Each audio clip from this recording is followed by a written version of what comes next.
Hello my cuties, welcome back to Nimya's vlog. It's me Nimya. ഇന്ന് നമ്മൾ beef ലവേഴ്സിനൊക്കെ പറ്റി ഒരു കിഡിലൻ നൈറ്റ് ആയിട്ടാണ് വന്നിരിക്കുന്നത്. എന്താണെന്നല്ലേ, നമ്മൾ പലരും റെസ്റ്റോറൻറ്റിലൊക്കെ പോകുമ്പോൾ മിക്കവരും ട്രൈ ചെയ്യുന്നൊരു സാധനമാണ് ബീഫ് സ്റ്റേക്ക്. അപ്പൊ നമ്മൾ അതാണ് ഇന്ന് ഉണ്ടാക്കാൻ പോകുന്നത്. അപ്പൊ നമ്മൾ ബീഫൊക്കെ സെറ്റ് ചെയ്ത് വെച്ചിട്ടുണ്ട്. അപ്പൊ നമുക്ക് ബീഫ് സ്റ്റേക്ക് ഉണ്ടാക്കാൻ നോക്കാം. അപ്പൊ നമ്മളിവിടെ ബീഫ് ഇതുപോലത്തെ പീസായിട്ട് കട്ട് ചെയ്ത് മേടിച്ചിട്ടുണ്ട്. ഇനി നമ്മൾ ഇത് വെച്ചിട്ടാണ് നമ്മുടെ ഐറ്റം റെഡിയാക്കാൻ പോകുന്നത്. അപ്പൊ നമുക്ക് ഇതിന് വേണ്ടത് എന്തൊക്കെയാ? ഭയങ്കര സിമ്പിൾ റെസിപ്പിയാണ് കേട്ടോ. 2-3 ഐറ്റം മതി, ബീഫ് സ്റ്റേക്ക് റെഡിയാണ്. അപ്പൊ നമ്മൾ റെസ്റ്റോറന്റിലൊക്കെ കിട്ടുന്ന രീതിയിൽ തന്നെ അടിപൊളിയായിട്ട് നമുക്ക് വീട്ടിൽ തന്നെ ഉണ്ടാക്കിയെടുക്കാം. അപ്പൊ നമുക്ക് ഇതെങ്ങനെയാ കുക്ക് ചെയ്യുന്നത് നമുക്ക് നോക്കാം. ഇനി ആദ്യം നമ്മൾ ബീഫിലേക്ക് ആവശ്യമായിട്ടുള്ള ഉപ്പാണ് ഇട്ട് കൊടുക്കുന്നത്.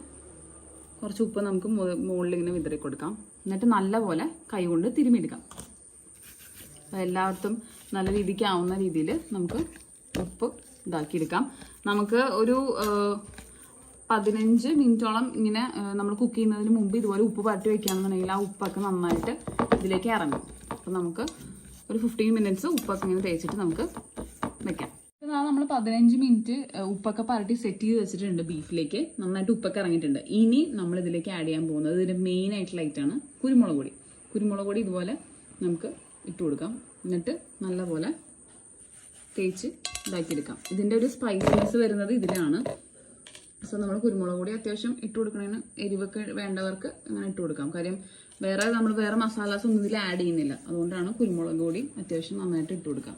നിങ്ങളുടെ കയ്യിൽ പച്ചക്കുരുമുളക് ഉണ്ടെങ്കിൽ അതായാലും മതി, ജസ്റ്റ് പൊടിച്ചെടുത്തിട്ട് തേച്ചാലും മതി. നമ്മളോട് ഇവിടെ കുരുമുളക് പൊടിയാണ് യൂസ് ചെയ്യുന്നത്. അപ്പോൾ അപ്പുറം ഇപ്പുറം നമുക്ക് ഇതുപോലെ കുരുമുളക് പൊടി ഇട്ടിട്ട് വെക്കാം. അപ്പോൾ നമ്മുടെ ഇത്രേ ഉള്ളൂ നമ്മുടെ മെയിനായിട്ട് വരുന്ന സ്റ്റെപ്പ് എന്ന് പറയുന്നത്. ഇനി നമ്മൾ ഇതൊരു പാൻ വെച്ചിട്ട് കുക്ക് ചെയ്തെടുക്കുകയാണ്. അപ്പോൾ നമ്മുടെ ബീഫൊക്കെ നല്ല കുരുമുളകും നല്ല ഉപ്പൊക്കെ ആയിട്ട് സെറ്റായിട്ട് ഇരിപ്പുണ്ട്. ഇനി നമുക്ക് ഇത് കുക്ക് ചെയ്തെടുക്കാം. അപ്പോൾ നമുക്ക് ഫസ്റ്റ് ഗ്യാസ് കത്തിക്കാം. എന്നിട്ട് ഇതേപോലത്തെ ഒരു പാൻ വെക്കാം. പാൻ ഒന്ന് ചൂടാവട്ടെ, അതുവരെ നമുക്ക് വെയിറ്റ് ചെയ്യാം. പാൻ ചൂടായി കഴിയുമ്പോൾ നമുക്ക് ഓരോരോ ഐറ്റംസ് ആയിട്ട് ഇട്ട് കൊടുക്കാം. ശരിക്കും പറഞ്ഞു കഴിഞ്ഞാൽ ഞാൻ അങ്ങനെ ബീഫ് കഴിക്കില്ല കേട്ടോ. എനിക്ക് ബീഫ് അത്ര ഇഷ്ടമില്ല. അപ്പൊ ഞാൻ ബീഫ് കഴിക്കാറില്ല. അപ്പൊ ഞാൻ മെയിൻ ചിക്കൻ്റെ മീനിൻ്റെ ആളാണ്. അപ്പൊ ബീഫിന് നമ്മൾ കുക്ക് ചെയ്ത് ടേസ്റ്റ് ചെയ്യാൻ പോകുന്ന ഹസ്ബൻഡാണ്. ഹസ്ബൻഡിന് ബീഫൊക്കെ നന്നായിട്ട് ഇഷ്ടമാണ്. അപ്പം ഹസ്ബൻഡ് കുറെ നാളായി പറഞ്ഞു നമുക്ക് ഇന്ന് ട്രൈ ചെയ്യാന്ന്. അപ്പൊ നമ്മൾ ഇന്നങ്ങ് ട്രൈ ചെയ്യാൻ പോവാണ്. അപ്പൊ നമ്മുടെ പാൻ ഇവിടെ ചൂടായിട്ടുണ്ട്. ഇനി നമ്മൾ പാൻ ചൂടാകുമ്പോഴത്തേക്കും ഇതിലേക്ക് ഇടാൻ പോകുന്നത് നെയ്യാണ്. നെയ്യ് ഇഷ്ടമില്ലാത്തവര് ഒലീവ് ഓയിലൊക്കെ ആഡ് ചെയ്യാം കേട്ടോ. ഞാനിവിടെ നെയ്യാണ് എടുത്തിരിക്കുന്നത്. ജസ്റ്റ് ഒന്ന് നമുക്ക് സ്പ്രെഡ് ചെയ്ത് കൊടുക്കാം. ഇനി നമുക്ക് മസാല പരട്ടി വെച്ചിരിക്കുന്ന നമ്മുടെ ബീഫ് ഇട്ട് കൊടുക്കാം. എപ്പോഴും ലോ ഫ്ലെയിമിൽ വെക്കണം കേട്ടോ, അല്ലെങ്കിൽ ബീഫ് കരിഞ്ഞു പോകും. ഇവിടെ നമ്മൾ 2 പീസാണ് വെച്ചിരിക്കുന്നത്.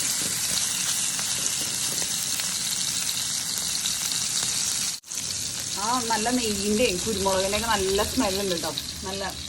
നല്ല സ്മെല്ലുണ്ട്. പിന്നെ ആ ബീഫ് ഇങ്ങനെ ആയി വരുന്നതിൻ്റെ ഒരു സ്മെല്ലും കൂടി ഉണ്ടല്ലോ. സ്മെല്ലൊക്കെ കൊള്ളാം.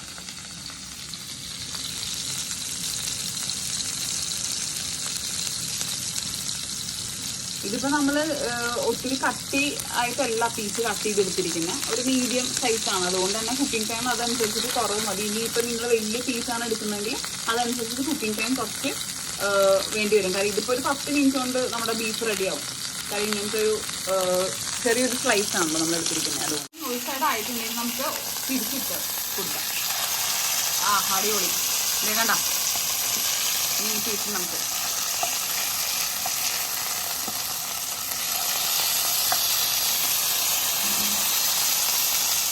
ഇനി നമുക്ക് ഇതിലേക്ക് ബട്ടർ ആഡ് ചെയ്ത് കൊടുക്കാം. ബട്ടർ നെയ്യ് ഒന്ന് ആയിക്കഴിഞ്ഞ് സെറ്റായി വരുമ്പോഴത്തേക്കും നമുക്കിവിടെ ബട്ടർ ഇട്ട് കൊടുക്കാം.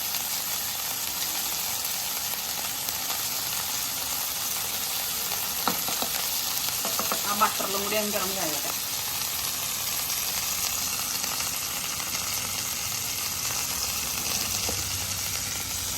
ബട്ടർ ഇങ്ങനെ നന്നായിട്ട് മെൽറ്റ് ആകുമ്പോൾ ഇതിലേക്ക് തന്നെ ഇറങ്ങിക്കോളും.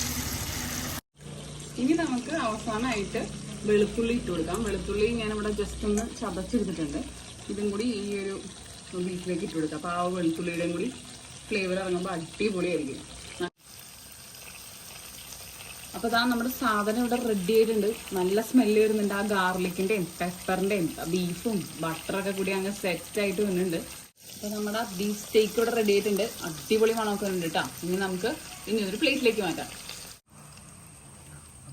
അപ്പോൾ ഇതാ നമ്മുടെ ബീഫ് സ്റ്റേക്ക് ഇവിടെ റെഡി ആയിട്ടുണ്ട്. നമ്മൾ ഇനി ഒരു പ്ലേറ്റിലേക്ക് മാറ്റാം. അടിപൊളി.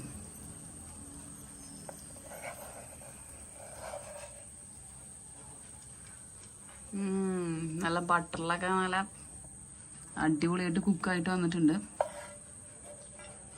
ഇനി ഈ ഗാർലിക് കഴിക്കാൻ നല്ല ടേസ്റ്റ് ആട്ടോ.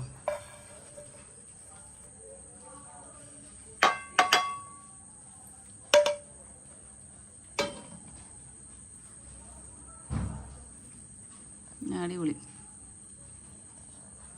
ഇനി നമുക്കത് ജസ്റ്റ് ഒന്ന് കട്ട് ചെയ്ത് നോക്കാം. കണ്ടോ, നല്ല സെറ്റായിട്ട് കുക്കായി വന്നിട്ടുണ്ട്. ബട്ടറിലൊക്കെ കിടന്ന് നന്നായിട്ട് കുക്കായിട്ടുണ്ട്. അതാണ് കട്ട് ചെയ്യുമ്പോഴത്തേക്ക് നന്നായിട്ട് മുറിയുന്നത്. നൈസ്. ഇതേ കണ്ടോ, നൈസായിട്ട് കുക്കായി വന്നിട്ടുണ്ട്. ഇനി നമുക്കിത് ടേസ്റ്റിംഗ് ടൈമാണ്. ബീഫൊക്കെ അടിപൊളിയായിട്ട് കുക്കായി വന്നിട്ടുണ്ട്. എങ്ങനെയുണ്ട്? അടിപൊളിയായിരുന്നു. ശരിക്കും കടയിൽ നിന്നൊക്കെ പഠിക്കണോല്ലേടാ? അത്ര ഉണ്ടാ?